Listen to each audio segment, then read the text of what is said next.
আজি 21 June international yoga day. আজিৰ দিনটোত সমগ্ৰ বিশ্বত আন্তঃৰাষ্ট্ৰীয় যোগ দিৱস পালন কৰা হয়। যোগৰ আৰম্ভ কেতিয়া হৈছিলে তাৰ সঠিক ইতিহাস হয়তো আমাৰ হাতত নাই। তথাপি হিন্দু ধৰ্মত বিশ্বাস কৰা হয় ভগৱান শিৱই আছিল যোগৰ প্ৰথম গুৰু। সেই বিশ্বাসতেই ভাৰতবৰ্ষত বছৰ বছৰ ধৰি য়োগা প্ৰেক্টিছ কৰি থকা হয়।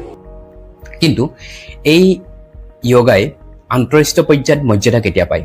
2014 চনৰ 27 ছেপ্টেম্বৰ তাৰিখে ভাৰতৰ প্ৰধানমন্ত্ৰী নৰেন্দ্ৰ মোদী ডাঙৰীয়াই ৰাষ্ট্ৰসংঘৰ জেনেৰেল এছেম্বলিত এটা প্ৰস্তাৱ আগবঢ়ায়। প্ৰস্তাৱটোত আন্তঃৰাষ্ট্ৰীয় পৰ্যায়ত যোগক এক মৰ্যাদা প্ৰদানৰ বাবে আছিল।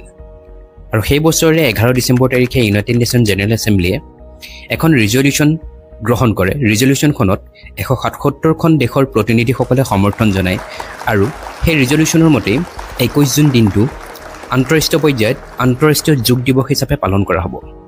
21 জুন দিনটোৱে চিনাক্ত কৰা হয় কিয়নো 21 জুন দিনটো উত্তৰ গোলাৰ্ধৰ আটাইতকৈ দীঘল দিন আৰু 21 জুন দিনটোত সূৰ্যৰ পোহৰ কৰ্কট ৰেখাৰ ওপৰত লম্বভাৱে পৰে। প্ৰথম আন্তঃৰাষ্ট্ৰীয় যোগ দিৱস পালন কৰা হৈছিল 2015 চনত নিউ দিল্লীৰ ৰাজপথত যোগ দিৱস পালন কৰা হৈছিল, য'ত 35,000 মানুহে অংশগ্ৰহণ কৰিছিল। আৰু সেই অনুষ্ঠানটোৱে গিনিজ ৱৰ্ল্ড ৰেকৰ্ড কৰিবলৈ সক্ষম হৈছিলে আটাইতকৈ ডাঙৰ য়োগা ছেছনৰ বাবে। প্ৰত্যেক বছৰে য়োগাৰ বাবে একোটাকৈ নিৰ্দিষ্ট থিম লোৱা হয়। 2015 বৰ্ষত প্ৰথমবাৰৰ বাবে য়োগাৰ থিম লোৱা হৈছিলে yoga for harmony and peace. 2025 বৰ্ষৰ বাবে য়োগাৰ থিম লোৱা হয় yoga for one earth one health.